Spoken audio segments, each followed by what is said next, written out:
ശരവണ ഭവ. എല്ലാവർക്കും കാർത്തികേയം യൂട്യൂബ് ചാനലിലേക്ക് സ്വാഗതം. നമ്മുടെ ഒരു സബ്സ്ക്രൈബർ കുറച്ച് നാളുകൾക്ക് മുമ്പ് എന്നോട് ചോദിച്ചാണ് പീരിയഡ് സമയത്ത് നമുക്ക് ചെയ്യേണ്ട കാര്യങ്ങൾ, അതുപോലെ തന്നെ ബ്രഹ്മചര്യം പാലിക്കണമോ ചൊവ്വ വെള്ളി ദിവസങ്ങളിൽ, അങ്ങനെയുള്ള കുറച്ച് കാര്യങ്ങളെക്കുറിച്ച്. അപ്പോൾ ഇന്ന് ഞാൻ വിചാരിച്ചു എല്ലാ കാര്യങ്ങളെക്കുറിച്ചും, അതായത് നോൺ വെജ് കഴിച്ചിട്ട് വിളക്ക് കത്തിക്കാമോ, പീരിയഡ് സമയത്ത് നമ്മൾ എന്ത് ചെയ്യണം, ബ്രഹ്മചര്യം പാലിക്കണമോ, അങ്ങനെയുള്ള എല്ലാ കാര്യങ്ങളെക്കുറിച്ചും നിങ്ങളുമായിട്ട് പങ്കുവയ്ക്കാം എന്നുള്ള കാര്യം ആദ്യം തന്നെ പറഞ്ഞുകൊള്ളട്ടെ. ഇതെൻ്റെ ചെറുപ്പം മുതൽ ഞാൻ ശീലിച്ച് വന്നിട്ടുള്ള കുറച്ച് കാര്യങ്ങളും, അതുപോലെ തന്നെ കൂടുതലായിട്ട് ഞാൻ ഈ ഒരു പൂജാ കാര്യങ്ങളിലോട്ട് ഇറങ്ങി തിരിച്ചതിന് ശേഷം അറിവുള്ളവരുമായിട്ട് ചോദിച്ച് മനസ്സിലാക്കി ഞാൻ ചെയ്തിട്ടുള്ള കാര്യങ്ങളുമൊക്കെയും, പിന്നെ എൻ്റെ എക്സ്പീരിയൻസിൽ കൂടി ഞാൻ മനസ്സിലാക്കിയിട്ടുള്ള കുറച്ച് കാര്യങ്ങളും, ഇതൊക്കെയാണ് ഞാൻ ഇന്ന് നിങ്ങളുമായിട്ട് പങ്കുവയ്ക്കുന്നത്. ഇത് അംഗീകരിക്കാത്ത കുറച്ച് പേരുണ്ടാകും, അംഗീകരിക്കുന്ന കുറച്ച് പേരുണ്ടാകും. ഓരോ ദേശത്തും ഓരോ കാലത്തിനനുസരിച്ചും ഓരോ രീതികളും വ്യത്യസ്തപ്പെട്ടുള്ളതാണ്. ഞാൻ കൂടുതലും പാലിച്ചു പോകുന്നത് ഞാൻ ചെറുപ്പം മുതലേ ചെയ്തു വന്നിട്ടുള്ള കാര്യങ്ങളുമാണ്. അതിൽ ഏറ്റവും ആദ്യത്തെ കാര്യം എന്ന് പറഞ്ഞാൽ പീരിയഡ് സമയത്ത് വിളക്ക് കത്തിക്കുന്നത്, പ്രാർത്ഥിക്കുന്നത്, അമ്പലത്തിൽ പോകുന്നത്, ഈ വക കാര്യങ്ങളെക്കുറിച്ചാണ്. നമ്മൾ ആരും തന്നെ പീരിയഡ് സമയങ്ങളിൽ വിളക്ക് കത്തിക്കുക, അതുപോലെ തന്നെ നാമം ജപിക്കുക, ഈ വക കാര്യങ്ങളൊന്നും ചെയ്യാറില്ല. കാരണം ആ സമയത്ത് എല്ലാവരും പറയുന്നത് അശുദ്ധം എന്നുള്ളൊരു വാക്ക് പറഞ്ഞ് നമ്മളെ മാറ്റി നിർത്തുക എന്നുള്ളതാണ്. പക്ഷേ അശുദ്ധം എന്ന് പറയുന്നതൊന്നുമല്ല. ഭാഗവതത്തിൽ പറയുന്നത് ഇന്ദ്രൻ ബ്രഹ്മഹത്യാ പാപം ചെയ്തപ്പം അത് സ്ത്രീകളിലോട്ടും കൂടി വന്നതുകൊണ്ട് പീരിയഡ് സമയത്ത് സ്ത്രീകളെ അശുദ്ധി ആണ് എന്ന് പറഞ്ഞ് മാറ്റി നിർത്തിയിരിക്കുന്നു എന്നുള്ളതാണ്. പണ്ട് കാലങ്ങളിൽ എല്ലാവർക്കും അറിയാം, ഒരു വീട്ടിൽ ഒരുപാട് ആൾക്കാരുള്ളത് കൊണ്ട് തന്നെ ആ സമയങ്ങളിൽ ജോലി ചെയ്യുന്നൊരു ബുദ്ധിമുട്ടും കാര്യങ്ങളും കൊണ്ടൊക്കെയാണ് സ്ത്രീകളെ മാറ്റി നിർത്തിയിരുന്നത്. അതുമാത്രവുമല്ല, പണ്ട് കാലങ്ങളിലൊക്കെ നമ്മുടെ വീടുകളിൽ വെച്ചാരാധനയൊക്കെ ഉണ്ടായിരുന്നു. എൻ്റെ അച്ഛൻ്റെ തറവാട്ടിലൊക്കെ അങ്ങനെയൊക്കെ ഉണ്ടായിരുന്നു. അപ്പോൾ അങ്ങനെയുള്ളപ്പോഴും നമുക്ക് പൂജകളൊന്നും മുടക്കാൻ പറ്റാത്തത് കൊണ്ട് ആ ഒരു ശുദ്ധി പാലിക്കാൻ വേണ്ടിയിട്ടായിരിക്കണം പണ്ട് കാലങ്ങളിൽ സ്ത്രീകളെ മാറ്റി നിർത്തിയിരുന്നതും, ഇതിനെ അശുദ്ധിയാണ് എന്ന് പറഞ്ഞ് മാറ്റി നിർത്തിയിരുന്നത്. പക്ഷേ ഇന്നത്തെ തലമുറയിലുള്ള മിക്കവരും അതൊന്നും അംഗീകരിച്ചു കൊടുക്കില്ല. പക്ഷേ അതിലൊക്കെ കുറച്ച് സത്യം ഉണ്ട് എന്നുള്ളത് നമ്മളാരും മനസ്സിലാക്കൊന്നുമില്ല എന്നുള്ളതാണ് ഏറ്റവും വലിയൊരു പ്രശ്നമെന്ന് പറയുന്നത്. സമ്മതിക്കാത്തൊരു കാര്യം. അപ്പം എൻ്റെ ഒരു ഓർമ്മ വെച്ച കാലം മുതൽക്ക് തന്നെ എൻ്റെ വീട്ടിൽ ഞാനാണ് നിലവിളക്ക് കത്തിച്ചുകൊണ്ടിരുന്നതും നാമം ജപിക്കുന്നതൊക്കെ. പക്ഷേ എനിക്ക് ആ പറ്റാത്ത 7 ദിവസങ്ങളിൽ എൻ്റെ അമ്മ കത്തിക്കും. അപ്പോൾ എന്ത് ചെയ്യുമെന്ന് വെച്ച് കഴിഞ്ഞാൽ, കുളിച്ച് കഴിഞ്ഞാൽ ഉടൻ തന്നെ ഞാൻ റൂമിൽ പോയിരിക്കും. അമ്മ വീട് മുഴുവൻ, അന്നൊക്കെ നമ്മുടെ വീടിനടുത്ത് എല്ലാവരും പശുക്കളെയൊക്കെ വളർത്തിയിരുന്നുകൊണ്ട് അവിടെ നിന്ന് ചാണകം വാങ്ങിച്ച് ഹോളിൽ നന്നായിട്ട് ചാണകം തളിച്ച് അമ്മ വിളക്ക് കത്തിച്ച് നാമം ജപിക്കുമായിരുന്നു. അപ്പോൾ വിളക്ക് കെടുത്തുന്ന ആ ഒരു സമയം വരെ ഞാൻ അങ്ങോട്ട് പോവില്ലായിരുന്നു. പക്ഷേ എന്നെ വിവാഹം കഴിച്ചു വന്ന എൻ്റെ ഹസ്ബൻഡിൻ്റെ വീട്ടിൽ അവർ പീരിയഡ്സ് ആയി കഴിഞ്ഞാൽ അവർ വിളക്ക് കത്തിക്കുകയില്ല. അപ്പം ഓരോ സ്ഥലത്തും ഓരോ രീതികളാണ്. പക്ഷേ ഞാനിപ്പോഴും തുടർന്നു വരുന്നത് എൻ്റെ വീട്ടിൽ ഞാൻ ശീലിച്ച ആ ഒരു ശീലമാണ്. എൻ്റെ വീട്ടിലെന്ന് പറയുമ്പം ഞാൻ പറഞ്ഞുവല്ലോ, എൻ്റെ അച്ഛൻ്റെയൊക്കെ തറവാട്ടിൽ വെച്ച് ആരാധനയൊക്കെ ഉണ്ടായിരുന്നത് കൊണ്ട് തന്നെ അച്ഛൻ 5 പെങ്ങന്മാരായിരുന്നു. അപ്പോൾ ആ സമയത്ത് അവർ ഒരുപാട് സ്ട്രഗിൾ ചെയ്തിട്ടുള്ളത് കൊണ്ട് തന്നെ എൻ്റെ അച്ഛൻ എന്നെ അങ്ങനെ സ്ട്രഗിൾ ചെയ്യാൻ സമ്മതിച്ചിട്ടില്ല. അച്ഛൻ്റെ അമ്മ വരുമ്പം പറയും, അതായത് എൻ്റെ അച്ഛമ്മ വരുമ്പം പറയും, ഈ സമയമാണ് പിള്ളേരെ മാറ്റണം. അതായത് ഒരു അടുക്കളയുടെ മൂലയ്ക്ക്, വെളിയിലെന്ന് പറയുമ്പോൾ ഭയങ്കര ഇരുട്ടല്ലോ. ഒന്നാമത് ഞങ്ങളൊക്കെ താമസിക്കുന്നത് ഒത്തിരി അകത്തായിരുന്നു. അപ്പം വെളിയിലൊന്നും അല്ലെങ്കിലും അടുക്കളയുടെ മൂലയ്ക്ക് ചാക്കൊക്കെ വിരിച്ചിട്ട് കിടക്കാവുള്ളൂ, അല്ലെങ്കിൽ വിരിച്ചിട്ടേ കിടത്താവുള്ളൂ എന്നൊക്കെ പറയും. പക്ഷേ എൻ്റെ അച്ഛൻ അത് സമ്മതിക്കത്തില്ല. എനിക്ക് ആകെയുള്ളൊരു മോളാണ്, അവൾ അങ്ങനെ സ്ട്രഗിൾ ചെയ്യേണ്ട, ഇതെല്ലാവർക്കും ഉള്ളതല്ലേ എന്ന് പറഞ്ഞ് അച്ഛൻ എന്നെ അതിനൊന്നും സമ്മതിച്ചിട്ടില്ല. പക്ഷേ കീപ്പ് ചെയ്യുന്നത് എന്തൊക്കെയാണെന്ന് വെച്ച് കഴിഞ്ഞാൽ ഡ്രസ്സുകൾ തൊടാൻ സമ്മതിക്കത്തില്ലായിരുന്നു. അതുപോലെ തന്നെ, കാരണം അന്നൊന്നും വാഷിംഗ് മെഷീനൊന്നുമില്ല, കാരണം അമ്മ തന്നെ ഇതെല്ലാം അലക്കി ബുദ്ധിമുട്ടിക്കുന്നില്ല. അപ്പോൾ ആ ഒരു ബോധം എനിക്കുള്ളതുകൊണ്ട് തന്നെ ആ കാര്യങ്ങളൊക്കെ ഞാൻ സ്ട്രിക്ട്ലി അന്ന് മുതലേ പാലിച്ചു വരുമായിരുന്നു. പക്ഷേ കിടപ്പൊക്കെ എന്ന് പറഞ്ഞാൽ കട്ടിലേ തന്നെയായിരുന്നു. പുതപ്പും ബെഡ്ഷീറ്റും ബെഡും ഒക്കെ ഉണ്ടായിരുന്നു. അപ്പോൾ അച്ഛനത് സമ്മതിക്കത്തേ ഇല്ലായിരുന്നുകൊണ്ട് ആ ശീലങ്ങളൊക്കെ അന്ന് മുതലേ ഞാൻ തുടർന്ന് വന്നിരുന്നൊരു ശീലങ്ങളാണ്. പക്ഷേ 7ാമത്തെ ദിവസം കുളിച്ച് കയറുമ്പം കംപ്ലീറ്റ് ആയിട്ട് നമ്മൾ കിടന്ന് അതെല്ലാം ക്ലീനാക്കി വൃത്തിയാക്കി, അതേ ശീലം തന്നെയാണ് ഞാൻ ഇന്നും എൻ്റെ ഈ വീട്ടിലും പാലിക്കുന്നത്. പക്ഷേ പണ്ട് കാലത്തെ പോലെ നമുക്ക് തൊടാതെ ഇരിക്കാനോ അങ്ങനെയൊന്നും പറ്റില്ല. കാരണം ഇവിടെ ഞാനും ഹസ്ബൻഡും എൻ്റെ 2 മക്കളും മാത്രമേ ഉള്ളൂ. മക്കളൊക്കെ ചെറുതായിരുന്ന സമയത്ത് നമുക്ക് അവരോട് പറയാൻ പറ്റില്ല ഒരിക്കലും, ഇന്നതാണ് മക്കളെ നിങ്ങളത് തുടരുതെന്ന്. അതുപോലെ തന്നെ എനിക്ക് എൻ്റെ ഹസ്ബൻഡിനോട് രാവിലെ പോകുന്നതിന് മുമ്പ് അടുക്കളയിൽ കയറി കഞ്ഞിയും കറിയും വെച്ച് എല്ലാം വെച്ച് പെറുക്കിയിട്ട് പോകൂ, വൈകിട്ട് വന്നും നിങ്ങളത് ചെയ്യൂ എന്ന് ഒരിക്കലും എനിക്കത് പറയാൻ പറ്റില്ല. കാരണം എൻ്റെ ഹസ്ബൻഡ് എന്തുമാത്രം സ്ട്രഗിൾ ചെയ്താണ് ഓരോ ദിവസവും ഞങ്ങളുടെ ബിസിനസ് ഉയർത്തിക്കൊണ്ട് വരുന്നതെന്നുള്ളത് എനിക്കറിയാം. അപ്പോൾ അങ്ങനെ വരുമ്പോൾ എന്നെ സംബന്ധിച്ചിടത്തോളം ദൈവം അനുഗ്രഹിച്ച് പീരിയഡ് സമയത്ത് യാതൊരുവിധ ബുദ്ധിമുട്ടുകളുമില്ല. വയറുവേദനയൊക്കെ കല്യാണത്തിന് മുൻപുണ്ടായിരുന്നു, പക്ഷേ ആഫ്റ്റർ പ്രഗ്നൻസിയൊക്കെ കഴിഞ്ഞതിന് ശേഷം, ഡെലിവറിയൊക്കെ കഴിഞ്ഞതിന് ശേഷം അങ്ങനെയൊന്നും തന്നെ തീണ്ടിയിട്ട് പോലുമില്ല. മീൻസ് നടുവേദന, വോമിറ്റിങ്, വയറുവേദന അങ്ങനെയുള്ള യാതൊരു പ്രശ്നങ്ങളും ഇല്ലാത്തതുകൊണ്ട് തന്നെ ഞാൻ റെസ്റ്റ് എടുക്കേണ്ട കാര്യമില്ല. അപ്പം ഞാനൊരിക്കലും അത് ആഗ്രഹിക്കുന്നൊരു വ്യക്തിയുമല്ല. അതായത് ഇപ്പം എനിക്കിങ്ങനെയാണ്, അതുകൊണ്ട് നിങ്ങളിത് ചെയ്യൂ. ഈശ്വരൻ അറിയാമല്ലോ എല്ലാ കാര്യങ്ങളും. അപ്പോൾ അതുകൊണ്ട് തന്നെയുമല്ല, മക്കൾ കുഞ്ഞായിരുന്ന സമയത്ത് അവർ വന്ന് നമ്മളെ തൊട്ടിട്ട് അവരോട് നമുക്ക് പറയാൻ പറ്റും, മക്കളെ അമ്മയ്ക്ക് ഇതാണ്, അതുകൊണ്ട് തൊടരുത്, നിങ്ങളതുകൊണ്ട് വേറെ പോകണം എന്നൊക്കെ പറഞ്ഞ്. കുഞ്ഞു പിള്ളേർക്കാണ്, അവർക്കതൊന്നും മനസ്സിലാവുന്നൊരു പ്രായവുമല്ല. അതുകൊണ്ട് തന്നെ പക്ഷേ ഞാൻ എല്ലാത്തിലും ഒരു മിതത്വം കാത്തു സൂക്ഷിക്കുമായിരുന്നു ആ ഒരു സമയങ്ങളിൽ. അതായത് വാർഡ്രോബിൽ ആവശ്യമില്ലാത്ത തുണികൾ ആ സമയത്ത് തൊടാതിരിക്കുക. അതുപോലെ തന്നെ തുണി അലക്കി കഴിഞ്ഞാലും ഞാനത് മഞ്ഞൾ വെള്ളമൊക്കെ കുടഞ്ഞിട്ടാണ് എടുത്ത് മടക്കി വെക്കുന്നത്. അങ്ങനെയുള്ള കുറേ കാര്യങ്ങളൊക്കെ ഞാൻ പാലിച്ചു പോന്നിരുന്നു. അത് ഇപ്പോഴും ഞാൻ പാലിക്കുന്നുണ്ട്. ഇപ്പോഴാണെങ്കിലും പീരിയഡ്സ് കഴിഞ്ഞ് കഴിഞ്ഞാൽ കറക്റ്റ് 7 ദിവസം, എനിക്ക് 5 ദിവസം കൊണ്ട് ശുദ്ധിയാവുന്ന ഒരു വ്യക്തിയാണ്. പക്ഷേ ഞാൻ കുഞ്ഞിലേ മുതലേ പഠിച്ചു വെച്ചിരിക്കുന്നത് 7 രാത്രികൾ എന്നുള്ളൊരു കണക്കാണ്. അപ്പോൾ അതുകൊണ്ട് തന്നെ എത്ര ശുദ്ധിയായെന്ന് പറഞ്ഞാലും 7ാമത്തെ ദിവസം ഞാൻ രാവിലെ എഴുന്നേറ്റ്, നമ്മൾ വീടൊക്കെ എല്ലാ ദിവസവും പീരിയഡ്സ് ആണെങ്കിലും അല്ലെങ്കിലും എല്ലാ ദിവസവും തുടയ്ക്കുന്നത്. അപ്പോൾ പ്രത്യേകിച്ച് ചെയ്യുന്നത് ഞാൻ കല്ലുപ്പും ഇട്ടിട്ട് തുടയ്ക്കും. കല്ലുപ്പിട്ട് നല്ല രീതിയിൽ വീട് കംപ്ലീറ്റ്ലി തുടച്ച് ശേഷം മഞ്ഞൾ വെള്ളം വീട് മുഴുവൻ സ്പ്രേ ചെയ്യും. പിന്നെ ചെയ്യുന്നതെന്ന് പറഞ്ഞാൽ എല്ലാ തുണികളും, ബെഡ്ഷീറ്റ്സ്, പില്ലോ കവേഴ്സ്, അതുപോലെ തന്നെ കർട്ടൻസ്, നമ്മൾ നിലത്ത് ചവിട്ടുന്ന മാറ്റ്, അങ്ങനെയുള്ള എല്ലാ സാധനങ്ങളും കഴുകുന്ന ഇന്നത്തെ കാലത്ത് ഈസിയാണ്, നമുക്ക് വാഷിംഗ് മെഷീനുണ്ട്. അതുകൊണ്ട് എല്ലാം കഴുകി പെറുക്കി വൃത്തിയാക്കിയിട്ടിട്ട് എല്ലാം പുതിയത് വെച്ചിട്ട് വൈകിട്ട് വെൺകടുകിട്ട് വീട് മുഴുവൻ പോയിക്കും. കാരണം ആ ഒരു 7 ഡേയ്സ് ഇപ്പോഴും എൻ്റെ മക്കൾ 2 പേരും ചെറുതായതുകൊണ്ട് അവരെ പറഞ്ഞ് എനിക്ക് വിളക്ക് കത്തിപ്പിക്കാനുള്ളൊരു ധൈര്യമില്ല. കാരണം കുഞ്ഞുങ്ങളല്ലേ, നമുക്ക് അടുത്ത് ചെന്ന് നിന്ന് പറഞ്ഞു കൊടുക്കാൻ പറ്റില്ലല്ലോ, മക്കളെ ഇങ്ങനെയാണ് അങ്ങനെയാണ് എന്ന് പറഞ്ഞു കൊടുക്കാൻ പറ്റാത്തത് കൊണ്ട് തന്നെ അവരെ കൊണ്ട് ഞാൻ ഇപ്പോഴും വിളക്ക് കത്തിപ്പിക്കാറില്ല. അപ്പോൾ അതുകൊണ്ട് ആ 7 ദിവസം ഇപ്പോഴും ഞാനിവിടെ വീട്ടിൽ നിലവിളക്ക് കത്തിക്കാറില്ല. അപ്പോൾ ആ 7 ദിവസങ്ങൾ കഴിയുമ്പോഴത്തേനും ഞാൻ വീട് മുഴുവൻ ഈ രീതിയിലാണ് ക്ലീൻ ചെയ്തിട്ട് വൈകിട്ട് ഞാൻ വെൺകടുകിട്ട് വീട് മുഴുവൻ പുകയ്ക്കും. കാരണം എന്ന് പറഞ്ഞാൽ ആ ഒരു 7 ദിവസം നമ്മൾ വിളക്ക് കത്തിക്കാത്തതുകൊണ്ട് തന്നെ ഒരു നെഗറ്റിവിറ്റി തീർച്ചയായിട്ടും നമ്മുടെ വീട്ടിലുണ്ടാവും. അപ്പോൾ അങ്ങനെ ഒരു നെഗറ്റിവിറ്റി ഉണ്ടാവേണ്ട എന്ന് വിചാരിച്ചിട്ടാണ് ഞാൻ വിളക്ക് ഈ ഒരു സാമ്പ്രാണി പുകയ്ക്കുന്നത്. പിന്നെ 8ാമത്തെ ദിവസം മുതൽ നമ്മൾ സാധാരണ ചെയ്യുന്നത് പോലെയുള്ള വിളക്ക് കത്തിയിൽ. അപ്പം ഇത് കേൾക്കുമ്പോൾ കുറേ പേര് അങ്ങനെയല്ല ഇങ്ങനെയാണ് എന്ന് പറഞ്ഞു വരും. പക്ഷെ ഞാൻ ശീലിച്ചിരിക്കുന്ന എൻ്റെ ഒരു ശീലമാണിത്. നിങ്ങളെക്കൊണ്ട് എന്ത് രീതിയിൽ പറ്റുമോ, ഇപ്പം നിങ്ങൾ വെളിയിലാണ് താമസിക്കുന്നത്, അതുകൊണ്ട് നിങ്ങൾക്ക് ഇപ്പം എനിക്കത് മനസ്സിലാകും. പക്ഷേ നമ്മൾ ആ ഒരു ദിവസങ്ങൾ കഴിഞ്ഞതിന് ശേഷം ചെയ്യാനുള്ള കാര്യങ്ങൾ തീർച്ചയായിട്ടും ചെയ്യണം. അങ്ങനെ ചെയ്തില്ലെങ്കിൽ ഈ പറയുന്നത് പോലെ ദൈവകോപം, ദൈവം ശപിക്കും, അല്ലെങ്കിൽ ദൈവം നമ്മുടെ കുടുംബത്തെ, നമ്മുടെ വരും തലമുറകളെ ശപിക്കും, അങ്ങനെയുള്ള യാതൊരുവിധ കാര്യങ്ങളുമില്ല. ആദ്യം തന്നെ പറഞ്ഞുകൊള്ളട്ടെ, ആ രീതിയിലുള്ള യാതൊരു പേടിയും നിങ്ങൾക്ക് വേണ്ട. പക്ഷേ നമ്മൾ എല്ലാ കാര്യത്തിനും പാലിക്കേണ്ടുന്ന കുറച്ച് ചിട്ടവട്ടങ്ങളുണ്ട്. ആ ചിട്ടവട്ടങ്ങൾ നമ്മൾ പാലിക്കണം. അത് മാത്രമാണ് ഞാനിവിടെ ഉദ്ദേശിച്ചത്. പിന്നെ എന്ന് പറഞ്ഞു കഴിയുമ്പോൾ പീരിയഡ് സമയത്ത് ചിലവരൊക്കെ ഞാൻ കണ്ടിട്ടുണ്ട്, 5ൻ്റെ അന്ന് ശുദ്ധമായാൽ പിറ്റേ ദിവസം മുതൽ അവർ വിളക്ക് കത്തിച്ചു തുടങ്ങും. അത് ശരിയാണോ തെറ്റാണോ എന്ന് ചോദിച്ചാൽ എന്നെ സംബന്ധിച്ചിടത്തോളം ഞാൻ പറയുന്നത് 7 ദിവസം എന്നുള്ളൊരു കണക്കാണ്. കാരണം ചിലപ്പം എങ്ങാനും നമ്മൾക്കറിയില്ല, എന്തെങ്കിലും ഒരു സ്പോട്ടിങ് വന്നു കഴിഞ്ഞാൽ അതൊരു അശുദ്ധമാകുമല്ലോ. പിന്നെയും നമ്മൾ വീണ്ടും ഇതെല്ലാം ഒന്നേന്ന് ക്ലീൻ ചെയ്യണ്ടേ. അപ്പോൾ അതുകൊണ്ട് ഒരു 7 ദിവസം എത്രയാണെന്ന് പറഞ്ഞാലും വെയിറ്റ് ചെയ്തിരിക്കുന്നതാണ്, ഒരു വെയിറ്റിംഗ് പീരീഡ് വെക്കുന്നതാണ് ഏറ്റവും നല്ലതെന്ന് പറയുന്നത്.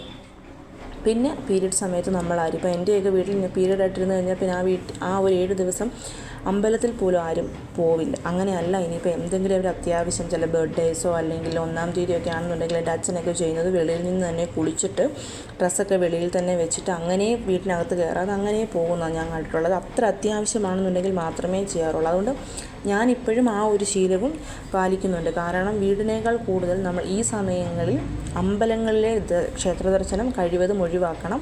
അത് വളരെ വളരെ അത്യാവശ്യമായിട്ടുള്ള കാര്യമാണ്. എന്നും പറഞ്ഞ് ഇപ്പം എൻ്റെ മൂത്ത കുഞ്ഞിന് ചോറ് കൊടുക്കുന്ന സമയത്ത് എനിക്ക് പീരിയഡ് സമയമായിരുന്നു. അപ്പോൾ എനിക്ക് പോകാൻ പറ്റില്ല. പക്ഷേ എന്നും പറഞ്ഞത് നമുക്ക് മാറ്റി വെക്കാൻ പറ്റുന്ന ഒരു സാഹചര്യവും അല്ലായിരുന്നു. കാരണം നാട്ടിൽ നിന്ന് ഞങ്ങൾക്ക് ഇങ്ങോട്ട് തിരിച്ചു വരണം, അങ്ങനെയുള്ള കുറേ കാര്യങ്ങളുണ്ട്. അപ്പോൾ അതൊക്കെ ആ രീതിക്ക് എങ്ങനെ നമ്മൾ ചെയ്യണമെന്ന് വെച്ച് കഴിഞ്ഞാൽ ഞാൻ ഇന്നും ഓർക്കുന്നുണ്ട്.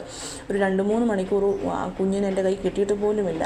6 മാസം പ്രായമുള്ള കുഞ്ഞ് കാരണം അവളെ കുളിപ്പിക്കുന്നതിന് മുമ്പ് പാലൊക്കെ കൊടുത്തിട്ട് അതിനുശേഷം കുഞ്ഞുങ്ങളല്ലേ അമ്മമാരോട് ഒട്ടി നിൽക്കുന്ന സമയം എന്തുമാത്രം ആൾ കരഞ്ഞിട്ട് ആ അമ്പലത്തിൽ പോയെന്നൊക്കെ ഇപ്പോഴും എനിക്ക് നല്ല ഓർമ്മയുണ്ട്. അപ്പോൾ ചില കാര്യങ്ങൾ നമ്മൾ അങ്ങനെയാണെന്നുണ്ടെങ്കിൽ നമ്മൾ പ്രാക്ടിക്കലായിട്ട് ചിന്തിച്ച് നമ്മൾ ചെയ്യേണ്ടുന്ന കാര്യങ്ങൾ ചെയ്യുക തന്നെ വേണം. പീരിയഡ് എന്ന് പറയുന്ന ഒന്നും ഒരിക്കലും ഒരു അടുക്കളയിൽ കയറി ജോലി ചെയ്യാതിരിക്കുക, അല്ലെന്നുണ്ടെങ്കിൽ തൊട്ടു പിടിച്ചു അതുകൊണ്ട് അശുദ്ധം, അങ്ങനെയുള്ളതൊന്നുമല്ല. ചിലവരൊക്കെ പറയുന്നത് കേട്ടിട്ടുണ്ട്. ഇപ്പോൾ എൻ്റെ ഫ്രണ്ട്സൊക്കെ പറയുന്നത് ഞാൻ കേട്ടിട്ടുണ്ട്. എനിക്ക് പീരിയഡ്സ് ആയിക്കഴിഞ്ഞാൽ ആദ്യത്തെ 4 ദിവസം ഞാൻ ഒരു പണിയും ചെയ്യില്ല, എല്ലാം എൻ്റെ കെട്ടിനെ കൊണ്ട് ഏൽപ്പിക്കും. രാവിലെ 5 മണിക്ക് എഴുന്നേറ്റ് ചോറും വെച്ച് കറിയും വെപ്പിച്ച് എൻ്റെ ഹസ്ബൻഡ് ജോലിക്ക് പോകും. വൈകിട്ട് വന്നിട്ട് വീണ്ടും. അപ്പോൾ ഞാൻ വിചാരിക്കും ഇവരൊക്കെ ജോലിക്ക് പോയി ഇത്രയും ബുദ്ധിമുട്ടി വന്നിട്ട് ഒരു പ്രശ്നവും ഇല്ല എന്നിട്ടും ഇവരൊക്കെ ഇങ്ങനെ ചെയ്യുന്നുണ്ടല്ലോ ദൈവമേ. അങ്ങനെയൊന്നും ശ്രദ്ധിക്കേണ്ടുന്ന കാര്യമുണ്ടെന്ന് എനിക്ക് തോന്നുന്നില്ല. നമ്മൾ നമ്മുടെ സാഹചര്യങ്ങൾക്കനുസരിച്ച് കാര്യങ്ങൾ എപ്പോഴും ചെയ്യാനായിട്ട് പഠിക്കണം. ഇപ്പം നമ്മൾ മാത്രമേ ഉള്ളൂ എന്നുണ്ടെങ്കിൽ നമുക്കതിപ്പം ഞാൻ ഉദാഹരണം പറഞ്ഞു കഴിഞ്ഞാൽ ഹസ്ബൻഡ് ടൂറിന് പോകുന്ന സമയത്താണ് നമുക്ക് പീരിയഡ് ആവുന്നതെന്നുണ്ടെങ്കിൽ നമ്മൾ എന്ത് ചെയ്യും? ഈ ദിവസങ്ങൾ മുഴുവൻ വെളിയിൽ നിന്ന് ഫുഡ് വാങ്ങിച്ച് കഴിക്കുമോ? അല്ലെങ്കിൽ നമ്മൾ നമ്മുടെ മക്കളെ പട്ടിണിക്ക് ഇടുമോ? ഒരിക്കലും ചെയ്യില്ലല്ലോ. അപ്പോൾ അടുക്കളയിൽ കയറിയെന്നോ ജോലി ചെയ്തെന്നോ ഒന്നും പറഞ്ഞ് ഒന്നും സംഭവിക്കാൻ പോകുന്നില്ല എന്ന് എൻ്റെ ഒരു അനുഭവം. എനിക്കതുകൊണ്ട് ഈ നിമിഷം വരെ ഒരു ദോഷവും വന്നിട്ടില്ല. പിന്നെ ചെറുപ്പത്തിലൊക്കെ എന്ന് പറഞ്ഞാൽ അമ്മ തുളസി ചെടിയിൽ തൊടിയിക്കില്ല, കറിവേപ്പില, തുളസി എന്നല്ല ഒരു ചെടിയിലും തൊടിയിക്കില്ലായിരുന്നു. കിണറ്റിൽ നിന്ന് വെള്ളം കോരാൻ സമ്മതിക്കില്ലായിരുന്നു. അതൊക്കെ ഞാൻ ഇപ്പോഴും പാലിച്ചു പോരുന്നുണ്ട്. അതായത് ചെടികളിൽ തൊടാതിരിക്കുക. ആ സമയത്ത് മക്കളെ കൊണ്ടാണ് ചെടിക്ക് വെള്ളം ഒഴിപ്പിക്കുകയൊക്കെ ചെയ്യുന്നത്. കാരണം ചില കാര്യങ്ങൾ ചുട്ടയിലെ ശീലം ചുടല വരെ എന്ന് പറയുന്നത് പോലെ ചില കാര്യങ്ങൾ ഇങ്ങനെ ഉള്ളിൽ കിടക്കും, അത് പോവില്ല.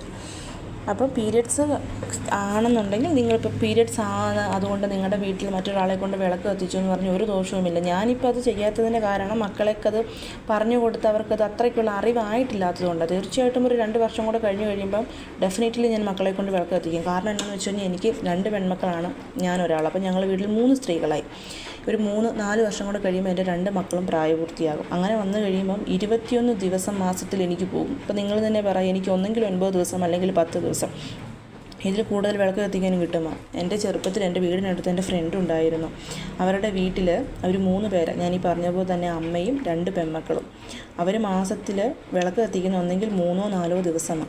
കാരണം എന്താണെന്ന് വെച്ച് കഴിഞ്ഞാൽ ആ അമ്മയ്ക്ക് പീരീഡായി ചിലപ്പോൾ 9 ദിവസം 10 ദിവസമൊക്കെ കാണും. അത് കഴിഞ്ഞ് ഒന്ന് ക്ലീനാക്കി വിളക്ക് കത്തിച്ച് വരുമ്പോൾ അടുത്ത ആൾക്കാകും. പിന്നെ 2 ദിവസം കഴിയുമ്പോൾ അടുത്ത ആൾക്കാകും. അങ്ങനെ നമ്മൾ വിളക്ക് കത്തിച്ചിട്ട് നാമം ജപിച്ചിട്ട് എന്ത് കാര്യമാണ്?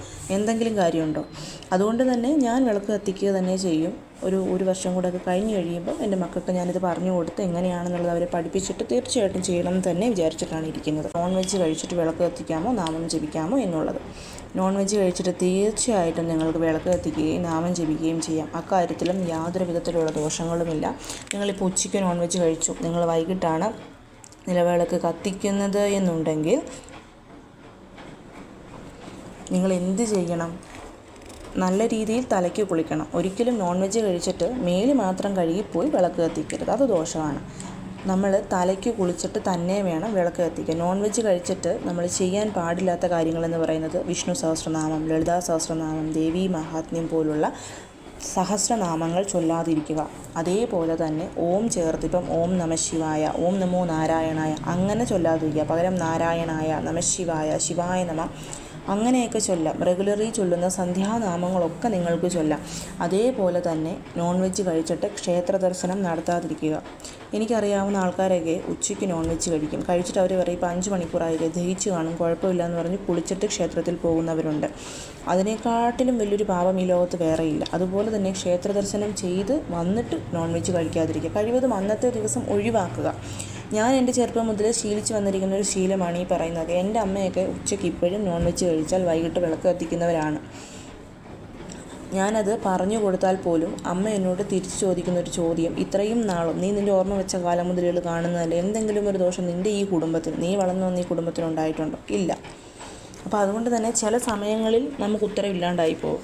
അപ്പോൾ അതുകൊണ്ട് കുളിച്ചിട്ട് നമുക്ക് വിളക്ക് കത്തിക്കുന്നതിൽ യാതൊരു വിധത്തിലുള്ള തെറ്റുകളുമില്ല. പിന്നെ മന്ത്രങ്ങൾ ചൊല്ലുന്നത്, പൂജകൾ ചെയ്യുന്നത് ഒഴിവാക്കണം. ഇപ്പം വെള്ളിയാഴ്ച, അതുപോലെ തന്നെ എന്തെങ്കിലുമൊക്കെ ലക്ഷ്മി പൂജകൾ, അതുപോലെ തന്നെ എന്തെങ്കിലും പ്രത്യേക പൂജകളൊക്കെ നിങ്ങൾ ചെയ്യുന്നുണ്ട് എന്നുണ്ടെങ്കിൽ തീർച്ചയായും നിങ്ങൾ നോൺ വെജ് ഒഴിവാക്കുക. അത്യാവശ്യമായിട്ടുള്ള കാര്യമാണ്. ഒരിക്കലും നോൺ വെജ് കഴിച്ചിട്ട് തലയ്ക്ക് കുളിച്ചിട്ടും നിങ്ങൾ പൂജ ചെയ്യാൻ പാടില്ല. ഇപ്പം ഏകാദശി, പ്രദോഷം, അതുപോലെ തന്നെ ചതുർത്ഥി, ആ വക വ്രതങ്ങൾ എടുക്കുന്ന ദിവസങ്ങളിലാണെങ്കിലും നമ്മളെല്ലാവരും നോൺ വെജ് ഒഴിവാക്കുക തന്നെ ചെയ്യും. അതുകൊണ്ട് ഈ കാര്യവും നിങ്ങൾ തീർച്ചയായിട്ടും ശ്രദ്ധിക്കണം. ഇപ്പോഴത്തെ ഒരു ഫാഷൻ എന്ന് പറഞ്ഞു കഴിഞ്ഞാൽ വലിയ വലിയ ക്ഷേത്രങ്ങളിലൊക്കെ ദർശനത്തിന് പോയിട്ട് ദർശനം കഴിഞ്ഞ് ഇറങ്ങി വരുമ്പം നേരെ കയറി നമ്മൾ നോൺ വെജ് കഴിച്ചിട്ട് വരും. അതൊന്നും ചെയ്യരുത്. കാരണം ക്ഷേത്രത്തിൽ ചെല്ലുമ്പം ആ ഒരു ദേവൻ്റെ ഒരു പോസിറ്റീവ് വൈബ്രേഷൻ വളരെയധികം ആ ക്ഷേത്രത്തിൽ കൂടുതലായിരിക്കും.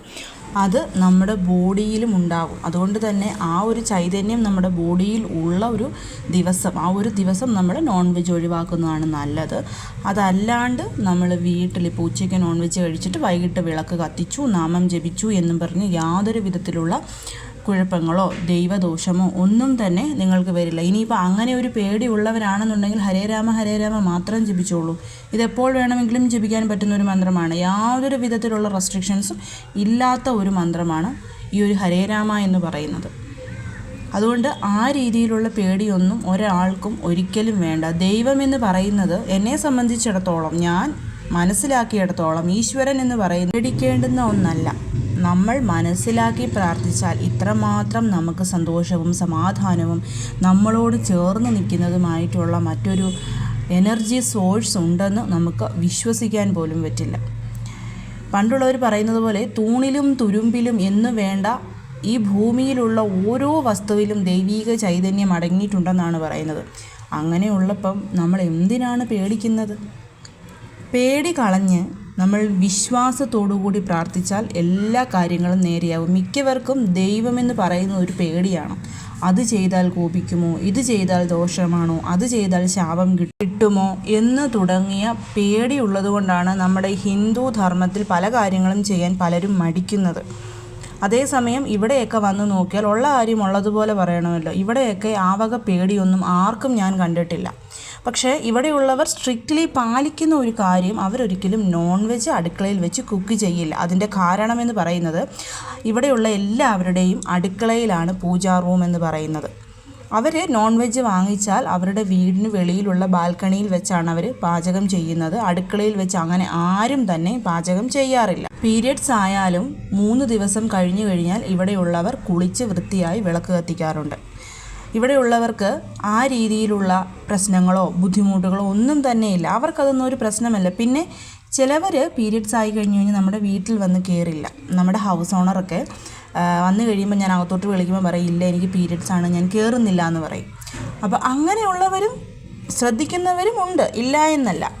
ത്തോളം നമ്മൾ നോൺ വെജ് കഴിച്ചിട്ട് കുളിച്ച് വിളക്ക് കത്തിച്ചെന്ന് പറഞ്ഞ് ഒരു ദൈവവും നമ്മളെ കോപിക്കാനോ നമ്മളോട് ദേഷ്യപ്പെടാനോ നമ്മളോട് ശപിക്കാനോ വരില്ല. ഇനി 3ാമത്തെ കാര്യം, ബ്രഹ്മചര്യം പാലിക്കണമോ എന്നുള്ളതാണ്. ഒരുപാട് പേരുടെ സംശയമാണ് ഈ ഒരു കാര്യം. ഞാൻ വീണ്ടും പറയുന്നു, നമ്മളൊക്കെ ഗൃഹസ്ഥാശ്രമികളാണ്. നമ്മളാരും ബ്രഹ്മചാരികളോ സന്യാസികളോ അതുപോലെയുള്ള ആൾക്കാരൊന്നുമല്ല. അതുകൊണ്ട് തന്നെ ബ്രഹ്മചര്യം പാലിക്കേണ്ടുന്ന കാര്യങ്ങളുണ്ട്. അതായത് ഇപ്പം നമ്മുടെ വീട്ടിൽ ആരെങ്കിലും ശബരിമലയ്ക്ക് പോകുമ്പോൾ, ഇപ്പം നമ്മുടെ ഹസ്ബൻഡ് ആണ് എന്നുണ്ടെങ്കിൽ തീർച്ചയായിട്ടും ആ പോകുന്ന അന്ന് വരെ നമ്മൾ ബ്രഹ്മചര്യം പാലിക്കണം. അതുപോലെ തന്നെ ഏകാദശി, പ്രദോഷം, ചതുർത്ഥി അതുപോലെയുള്ള എന്തെങ്കിലും വ്രതങ്ങൾ എടുക്കുമ്പം നമ്മൾ ബ്രഹ്മചര്യം പാലിക്കണം. പളനി, ഗുരുവായൂർ, തിരുപ്പതി, മൂകാംബിക പോലുള്ള ക്ഷേത്രങ്ങളിൽ പോകുമ്പോൾ 11, 3, 5, 7, 9 അങ്ങനെയൊക്കെ വ്രതം എടുക്കുന്നവരുണ്ട്. അങ്ങനെയുള്ളപ്പോഴും നമ്മൾ നമ്മുടെ ശരീരത്തിനെയും മനസ്സിനെയും നമ്മൾ പരിശുദ്ധിയോടുകൂടി കാത്ത് സൂക്ഷിക്കുന്നത് വളരെ നല്ലതാണ്. ഇപ്പം എന്താ കൂടുതലായിട്ട് പറഞ്ഞു കഴിഞ്ഞാൽ, മുരുക ഭഗവാന്റെ 48 ദിവസത്തെ വ്രതം എടുക്കുന്നതിൽ പോലും ആകെ പറഞ്ഞിരിക്കുന്നത് നോൺ വെജാണ്. ഒരിക്കലും ബ്രഹ്മചര്യം പാലിക്കണമെന്ന് പറഞ്ഞിട്ടില്ല. കാരണം നമ്മളൊക്കെ ഭാര്യാഭർത്താക്കന്മാരായി കുടുംബജീവിതം നയിക്കുന്നവരാണ്. നമ്മളൊന്നും ബ്രഹ്മചര്യം പാലിക്കണം എന്നുള്ള ആവശ്യമേ ഇല്ല. എൻ്റെ ഫ്രണ്ട്സൊക്കെ പറഞ്ഞു കേട്ടിട്ടുണ്ട്, ഇപ്പോൾ തലേ ദിവസം ഭാര്യാഭർത്തൃ ബന്ധം നടന്നു കഴിഞ്ഞാൽ പിറ്റേ ദിവസം അവർ വിളക്ക് കത്തിക്കത്തില്ല. അത് ഭയങ്കര ദോഷമാണ്, നമ്മുടെ ശരീരം അശുദ്ധിയല്ലേ എന്ന്. നമ്മളൊന്ന് കുളിച്ചാൽ തീരുന്ന അശുദ്ധിയോ ഉള്ളത്, അതിനപ്പുറത്തേക്ക് യാതൊരുവിധ അശുദ്ധിയും ഇല്ല അവിടെ. അപ്പം അതുകൊണ്ട് തന്നെ നിങ്ങൾക്ക് ആ ഒരു ടെൻഷനേ വേണ്ട. ഇപ്പം ഈ മെസ്സേജ് അയച്ചാൽ എന്നോട് ചോദിച്ചാൽ ചൊവ്വാഴ്ച വെള്ളിയാഴ്ച ദിവസങ്ങളിൽ നമ്മൾ ലക്ഷ്മി പൂജ ചെയ്യുമ്പോൾ ബ്രഹ്മചര്യത്തിൻ്റെ ആവശ്യമുണ്ടോ? എന്തിന്? അതിൻ്റെ ഒന്നും ആവശ്യമില്ല. നിങ്ങൾ രാവിലെ എഴുന്നേറ്റ് തലയ്ക്ക് കുളിക്കണം. അത് വളരെ ഇമ്പോർട്ടൻ്റ് ആയിട്ടുള്ള കാര്യമാണ്. ശരീരം മാത്രം കഴുകാതെ കംപ്ലീറ്റ് ബോഡി തലയ്ക്ക് കുളിച്ചിട്ട് നിങ്ങൾക്ക് വിളക്ക് കത്തിക്കാം. അപ്പോൾ അതിൽ തന്നെ കുറച്ച് പേര് ചോദിക്കും, തലയ്ക്ക് രാവിലെ കുളിക്കാൻ പറ്റാത്തവർ സൈനറൈസിൻ്റെ പ്രോബ്ലം, മൂക്കടപ്പ്, ജലദോഷമൊക്കെ വരുന്നവർ എന്ത് ചെയ്യും? വളരെ സിമ്പിളായിട്ട് പറഞ്ഞു കഴിഞ്ഞാൽ, നിങ്ങൾ വെള്ളമെടുത്ത് അതിൽ മഞ്ഞൾപ്പൊടി കലക്കി നിങ്ങൾ എന്തെങ്കിലും ഇതിനു വേണ്ടിയിട്ടൊരു തോർത്ത് മാറ്റി വെച്ചേക്കുക. കാരണം മഞ്ഞ കളർ പറ്റുമല്ലോ. എന്നിട്ട് തല നന്നായിട്ട് തുടച്ചെടുക്കുക. നല്ല രീതിയിൽ തുടച്ചെടുത്തിട്ട് നിങ്ങൾക്ക് വിളക്ക് കത്തിക്കാം. ഒരു ദോഷവുമില്ല. നമ്മളെപ്പോഴും ചിന്തിക്കുമ്പം പ്രാക്ടിക്കലായിട്ടും കൂടി ചിന്തിക്കണം. അല്ലാണ്ട് നമ്മൾ ഈ വക കാര്യങ്ങളിൽ ഒരുപാട് അന്ധവിശ്വാസമായി പോയി കഴിഞ്ഞാൽ നമ്മുടെ ലൈഫിൽ ഒന്നും നമുക്ക് നേരെ കിട്ടില്ല. നമ്മൾ ഭാര്യയും ഭർത്താവുമായിട്ട് ജീവിക്കുമ്പം നമ്മുടെ ഭർത്താവിന് ആവശ്യപ്പെടുന്ന ആ കടമകൾ ചെയ്തു കൊടുക്കേണ്ടത് നമ്മുടെ ആവശ്യമാണ്. ഞാൻ നിങ്ങളോട് പറഞ്ഞിരുന്നു, നമ്മൾ പ്രാർത്ഥിക്കുമ്പോൾ നമ്മുടെ പ്രാർത്ഥനകൾ നേരായ രീതിയിലെത്തണം. ജന്മനക്ഷത്രം കൊണ്ട് എങ്ങനെ നമുക്ക് നമ്മുടെ പാപങ്ങളെ കുറയ്ക്കാമെന്ന് പറയുന്നതിൽ കടമകൾ നിർവഹിക്കുക എന്നുള്ളത് വളരെ ഇമ്പോർട്ടൻ്റ് ആയിട്ടുള്ളൊരു കാര്യമാണ്. അതേസമയം പൂജകൾ മാത്രം നോക്കി ഭർത്താവിന് ചെയ്തു കൊടുക്കേണ്ട യാതൊരു കാര്യങ്ങളും ചെയ്തു കൊടുക്കാണ്ട് കുറേ പൂജകൾ മാത്രം ചെയ്തിട്ട് നമ്മുടെ ലൈഫിൽ നമുക്ക് എന്തെങ്കിലും ഒരു സാറ്റിസ്ഫാക്ഷനോ ഉയർച്ചയോ കിട്ടുമോ? ഇല്ല. നമ്മൾ ചെയ്യേണ്ട കാര്യങ്ങൾ ചെയ്യണം. പ്രാക്ടിക്കലായിട്ട് ചിന്തിക്കാനെടുത്ത് തീർച്ചയായിട്ടും പ്രാക്ടിക്കലായിട്ട് തന്നെ ചിന്തിക്കണം. ഇതൊന്നും ഒരു തെറ്റോ ഒരു ദോഷവും ഒന്നുമല്ല. ദൈവങ്ങൾ ആരും നമ്മളോട് വന്ന് നേരിട്ട് പറഞ്ഞിട്ടുമില്ല. മനുഷ്യരായിട്ടുണ്ടാക്കി വെച്ചിട്ടുള്ള കുറേ നിയമങ്ങളുണ്ട്. അപ്പോൾ അതുകൊണ്ട് ഇതാണ് എനിക്ക് നിങ്ങളോട് ഈ ഒരു 3 കാര്യത്തിലും പറയാനായിട്ടുള്ളത്. പിന്നെ ഇതിനെക്കാട്ടിലൊക്കെ കൂടുതൽ ഞാൻ വിശ്വസിക്കുന്ന ഒരു കാര്യം, എൻ്റെ ചെറുപ്പം മുതലേ എൻ്റെ അച്ഛൻ എന്നെ പറഞ്ഞ് പഠിപ്പിച്ചിരിക്കുന്ന ഒരു കാര്യം, ദൈവത്തിന് മുൻപിലും സ്വന്തം മനസാക്ഷിക്ക് മുമ്പിലും എപ്പോഴും തല കുനിച്ച് നിൽക്കേണ്ടുന്നൊരു സാഹചര്യം ഉണ്ടാവാൻ പാടില്ല. എൻ്റെ ഞങ്ങൾ 2 മക്കളാണ്. എൻ്റെ മോളും മോനും നിങ്ങൾക്ക് ശരിയെന്ന് തോന്നുന്ന എന്ത് കാര്യവും ചെയ്തു. പക്ഷേ ഒരിക്കലും ദൈവത്തിൻ്റെ മുൻപിൽ പോയി ഇതിനൊരു ഉത്തരം കൊടുക്കേണ്ട വന്നാൽ ദൈവത്തിന് മുൻപിലും നിങ്ങളുടെ മനസാക്ഷിക്ക് മുമ്പിലും നിങ്ങൾക്ക് തലകുനിച്ച് നിൽക്കേണ്ടുന്നൊരാവശ്യം വരരുത്. ഇപ്പോൾ ഉദാഹരണം പറഞ്ഞു കഴിഞ്ഞാൽ, എൻ്റെ അമ്മയുടെ വീട്ടിൽ എൻ്റെ അമ്മമ്മയുടെ ഒരു കൂട്ടുകാരി ഉണ്ടായിരുന്നു. ഭയങ്കര പൂജ, ഭക്തി. പൂജകളെന്ന് പറയുമ്പോൾ വ്രതം എടുക്കും. ആഴ്ചയിൽ ഒരു 3 ദിവസമെങ്കിലും ക്ഷേത്ര ദർശനം നടത്തും. അപ്പോൾ എനിക്ക് ആ അമ്മയോട് ഭയങ്കര ഒരു അറ്റാച്ച്മെൻ്റ് ആയിരുന്നു. കാരണം എന്നോട് പറയും, പെൺകുട്ടികളായാൽ ഇങ്ങനെ വേണം, വീട് നോക്കി, എല്ലാം കൊണ്ടും നല്ല അമ്മയാണ്. അപ്പം നീ വിവാഹം കഴിച്ച് പോകുമ്പോൾ ഞാൻ ജീവിച്ചൊന്നും ഇരിക്കില്ല, എന്നാലും ആ സമയത്ത് ഞാൻ ഉണ്ടെങ്കിൽ നിനക്ക് എല്ലാ കാര്യങ്ങളും പറഞ്ഞു തരാമെന്ന് പറയും. അപ്പോൾ എൻ്റെ അമ്മയുടെ വീടിന് തൊട്ട് മുൻപിലാണ് ഈ അമ്മയുടെയൊക്കെ വീട്. അപ്പോൾ പോകുമ്പം കാണും. അപ്പോൾ ഞാൻ കാണുന്നതാണ്, വെളുപ്പിനെ എഴുന്നേക്കും, വിളക്ക് കത്തിക്കും, തുളസിക്ക്. അപ്പോൾ അവിടെയൊക്കെ ഈ മലകളാണ്, പത്തനംതിട്ട ജില്ലയായതുകൊണ്ട് തന്നെ മലയ്ക്ക് വിളക്ക് വെക്കുക എന്നൊരു സിസ്റ്റമൊക്കെ ഉണ്ട്. അപ്പോൾ അങ്ങനെയുള്ള കാര്യങ്ങളൊക്കെ ചെയ്യുന്നതുകൊണ്ട് എനിക്ക് കൊച്ചിലേ മുതലേ ഇതിനോടൊരു അട്രാക്ഷൻ ഉള്ളതുകൊണ്ടും ഞാനിതിങ്ങനെ കണ്ടിട്ടുണ്ട്. ഞാനിപ്പോഴും ഓർക്കുന്നത്, ഞാൻ +2 പഠിച്ച് +2 എക്സാമൊക്കെ കഴിഞ്ഞ് വരുമ്പോൾ ഞാനും അച്ഛനും അമ്മയും കൂടെ ഇതുപോലെ അവിടെ പോയപ്പം സന്ധ്യയ്ക്ക് ഞാനിപ്പോൾ ആ അമ്മേനെ കാണാൻ വേണ്ടി വീട്ടിൽ ചെന്നപ്പോൾ ആ അമ്മ വിളക്ക് കത്തിച്ച് വെച്ച് പ്രാർത്ഥിക്കുക, എൻ്റെ മോനും മരുമോളും മുടിഞ്ഞു പോകണം. ഇങ്ങനെയാണ് പ്രാർത്ഥിക്കുന്നത്, എൻ്റെ മോളും മരുമോനും മുടിഞ്ഞു പോകണം, അവർക്കൊരിക്കലും ഗതി പിടിക്കരുത്, അവനൊരിക്കലും ഗതി പിടിക്കരുത്, അവൾക്കും ഒരിക്കലും ഗതി പിടിക്കരുത്. ഇങ്ങനെയാണ് പ്രാർത്ഥിക്കുന്നത്. എന്നിട്ട് പ്രാർത്ഥിക്കുന്നത്, എൻ്റെ 2 പെൺമക്കളും അവരുടെ ഭർത്താക്കന്മാരുടെ കൂടെ സുഖമായിട്ട് ജീവിക്കണം. അപ്പോൾ ഇത് അന്നത്തോടു കൂടി എനിക്ക് ആ അമ്മയോടുള്ളൊരു ഇമ്പ്രഷൻ പോയി കിട്ടി. അപ്പോൾ എൻ്റെ അച്ഛൻ ചോദിക്കുകയും ചെയ്തു, ഇങ്ങനെയൊക്കെ പ്രാർത്ഥിച്ചിട്ട് വലിയ കാര്യം, ഭവാനി എന്നാണ് ആ അമ്മയുടെ പേര്, ഇങ്ങനെയൊക്കെ പ്രാർത്ഥിച്ചിട്ട് വല്ല കാര്യമുണ്ട് എൻ്റെ ഭവാനി അമ്മയെന്ന് ചോദിച്ചപ്പോൾ ദൈവത്തിനറിയാം ഞാൻ എപ്പോഴും പൂജയും പ്രാർത്ഥനയും ഒക്കെ ചെയ്യുന്നതാണെന്ന്. പക്ഷേ ആ നിലവിളക്ക് കത്തിച്ച ത്രിസന്ധ്യ സമയത്ത് ഇങ്ങനെ പ്രാർത്ഥിച്ചതിൻ്റെ ഫലമായിട്ട് ആ അമ്മയ്ക്ക് സംഭവിച്ചത് എല്ലാ രീതിയിലും ശരീരം മുഴുവൻ പൊട്ടി അഴുകിയത് പറയാൻ പാടില്ല, എങ്കിൽ പോലും ഞാൻ പറയുകയാണ്, പൊട്ടി അഴുകി ഒരുപാട് ഒരു 6 മാസത്തോളം നല്ല രീതിയിൽ ദുരിതം അനുഭവിച്ചാണ് ആ അമ്മ മരിച്ചത്. അപ്പോൾ ഞാനിത് നിങ്ങളോട് പറയാൻ വന്ന കാര്യം, നമ്മൾ എത്ര പൂജകളും പ്രാർത്ഥനകളും എന്തൊക്കെ എല്ലാ ശുദ്ധിയോടും കൂടി ചെയ്താലും നമ്മുടെ മനസ്സ് ശരിയല്ലെന്നുണ്ടെങ്കിൽ നമ്മൾ എന്തൊക്കെ ചെയ്തിട്ടും കാര്യമില്ല. ഈ കാണുന്ന ഓരോരുത്തരോടും എനിക്ക് പറയാനുള്ളതും അതാണ്. നിങ്ങൾ പീരിയഡ്സും അതുപോലെ തന്നെ നോൺ വെജും നിങ്ങളുടെ ബ്രഹ്മചര്യവും ഒക്കെ നല്ല രീതിയിൽ നോക്കി എല്ലാ രീതിയിലും നിങ്ങൾ മുന്നോട്ട് പോയിട്ടും നിങ്ങൾ സന്ധ്യയ്ക്ക് വിളക്ക് കത്തിക്കുമ്പം നിങ്ങൾ അയലോക്കത്തുള്ളവൻ നശിച്ചു പോകണം, നിങ്ങളുടെ കുടുംബത്തുള്ളവൻ നശിച്ചു പോകണം, ഞങ്ങൾ മാത്രം നന്നാവണം എന്നുള്ള രീതിയിൽ പ്രാർത്ഥിച്ചാൽ നിങ്ങൾക്കൊരിക്കലും നിങ്ങൾ ആഗ്രഹിക്കുന്ന രീതിയിലുള്ള ഉയർച്ച ലൈഫിൽ കിട്ടില്ല. എന്ന് വെച്ച് കഴിഞ്ഞാൽ പീരിയഡ്സും പുലവാലായ്മയും ഇതുപോലെ തന്നെ നോൺ വെജും ബ്രഹ്മചര്യവും ഒക്കെ പാലിക്കാണ്ട് നിങ്ങളിത് ചെയ്യണം എന്നല്ല. ബേസിക് ആയിട്ടുള്ള കാര്യങ്ങൾ നമ്മൾ എപ്പോഴും ചെയ്യണം. പക്ഷേ അതിനോട് കൂടി നമ്മുടെ പ്രവൃത്തികളും നന്നായിരിക്കണം. നമ്മുടെ മനസ്സും ശരീരത്തിലെ അഴുക്കെന്ന് പറയുന്നത് നമ്മൾ തേച്ചൊരച്ച് കഴുകിയാൽ പോകും. പക്ഷേ നമ്മുടെ മനസ്സിലെ അഴുക്കെന്ന് പറയുന്നത് എത്ര കഴുകിയാലും പോകുന്നതല്ല. അതിന് നമ്മൾ തന്നെ വിചാരിക്കണം. അതുകൊണ്ട് എനിക്കൊന്നേ പറയാനുള്ളൂ, നിങ്ങൾ ഓരോ കാര്യം ചെയ്യുമ്പോഴും നിങ്ങൾക്കത് ശരിയാണോ തെറ്റാണോ എന്ന് തോന്നി. ഇപ്പം ഞാൻ ഇത്രയും കാര്യങ്ങൾ പറഞ്ഞു, ഈ കാര്യത്തിൽ നിന്നും എന്ത് എടുക്കണം എന്ന് തീരുമാനിക്കേണ്ടത് നിങ്ങളാണ്. ഞാൻ ഈ പറഞ്ഞ ഓരോ കാര്യങ്ങളും കേട്ട് ഇതിൽ ഏത് പാലിക്കണം പാലിക്കേണ്ട എന്നുള്ളത് തീരുമാനിച്ചും നിങ്ങൾ തന്നെ നിങ്ങളുടെ കാര്യങ്ങൾ മുന്നോട്ട് കൊണ്ടുപോകുക. നമ്മൾ തന്നെയാണ് ജീവിക്കുന്നത്. നമ്മളെ സഹായിക്കാൻ വേറെ ആരുമില്ല എന്നുണ്ടെങ്കിൽ പീരിയഡ് സമയത്ത് അടുക്കളയിൽ കയറേണ്ടി വരും. വീട്ടിലെ എല്ലാ സാധനങ്ങളും തൊട്ട് പിടിക്കേണ്ടി വന്നു കഴിഞ്ഞാൽ തൊട്ട് പിടിച്ചല്ലേ നമുക്ക് പറ്റുള്ളൂ. അതല്ലാണ്ട് ഈ ഒരു കാര്യമാണെന്ന് പറഞ്ഞ് നമുക്ക് മാറിയിരിക്കാൻ പറ്റുമോ? ഒരിക്കലും മാറിയിരിക്കാൻ പറ്റില്ല. അതുകൊണ്ട് തന്നെ ശ്രദ്ധിക്കേണ്ടുന്ന കാര്യങ്ങളൊക്കെ ശ്രദ്ധിക്കുക. നമ്മൾ വിളക്ക് കത്തിക്കുമ്പം നമ്മുടെ പൂജാമുറിയിൽ നമ്മുടെ ദൈവങ്ങൾക്ക് കൊടുക്കേണ്ടുന്ന ആ ഒരു ബഹുമാനവും പാലിക്കേണ്ടുന്ന ചിട്ടകളും തീർച്ചയായിട്ടും പാലിക്കേണ്ടത് വളരെ അത്യാവശ്യമാണ്. അതുകൊണ്ട് ഓരോ കാര്യം ചെയ്യുമ്പോഴും നല്ല രീതിയിൽ ചിന്തിച്ച് ആലോചിച്ച് നമുക്ക് ശരിയെന്ന് തോന്നുന്ന കാര്യങ്ങൾ ചെയ്യുക. നമ്മൾ ഇത്രയും നാൾ ഇപ്പം ഓരോരുത്തരും ഞാൻ പറഞ്ഞതുപോലെ ചുട്ടയിലെ ശീലം ചുടല വരെ എന്ന് പറയുന്നത് പോലെ നിങ്ങൾ ഓരോരുത്തരും ശീലിച്ചു വന്ന നിങ്ങളുടെ ശീലങ്ങൾ അതെന്തായാലും മുന്നോട്ട് കൊണ്ടുപോകാൻ ശ്രമിക്കണം. നമ്മുടെ മക്കൾക്കത് പകർന്നു കൊടുക്കാനും ശ്രദ്ധിക്കണം. എങ്കിൽ മാത്രമേ വരും തലമുറകളും ഇതൊക്കെ മനസ്സിലാക്കി മുന്നോട്ട് പോവുകയുള്ളൂ. അതല്ലാണ്ട് ഇപ്പോൾ ഒരുപാട് പേര് പീരിയഡ് സമയത്ത് വിളക്ക് കത്തിക്കുന്നുണ്ട്, നാമം ജപിക്കുന്നുണ്ട് എന്നൊക്കെ പറയാറുണ്ട്. പീരിയഡ് സമയത്ത് നാമം ജപിക്കുന്നു എന്നതിൽ തെറ്റുകളൊന്നുമില്ല. ഞാൻ എപ്പോഴും പറയുന്ന പോലെ നമ്മൾ ഉച്ചത്തിൽ സൗണ്ടിൽ ജപിക്കാൻ പാടില്ല എന്നുള്ളതേ ഉള്ളൂ. അതല്ലാണ്ട് മനസ്സിൽ നമുക്ക് എന്ത് മന്ത്രങ്ങൾ നാമങ്ങൾ വേണമെങ്കിലും ചൊല്ലാവുന്നതാണ്. പക്ഷേ സഹസ്രനാമങ്ങളൊക്കെ കഴിവതും ഒഴിവാക്കുന്നതാണ് നല്ലത്. അപ്പം ആ ഒരു ചിട്ടകൾ നമ്മുടെ മക്കൾക്ക് നമ്മൾ പറഞ്ഞു കൊടുത്തെങ്കിൽ മാത്രമേ വരും തലമുറകളും ഇതൊക്കെ മുന്നോട്ട് കൊണ്ടുപോയി നല്ല രീതിയിൽ അവർക്ക് ജീവിക്കാൻ പറ്റുകയുള്ളൂ. എല്ലാവരെയും മുരുകൻ അനുഗ്രഹിക്കട്ടെ. ഓം ശരവണഭവ.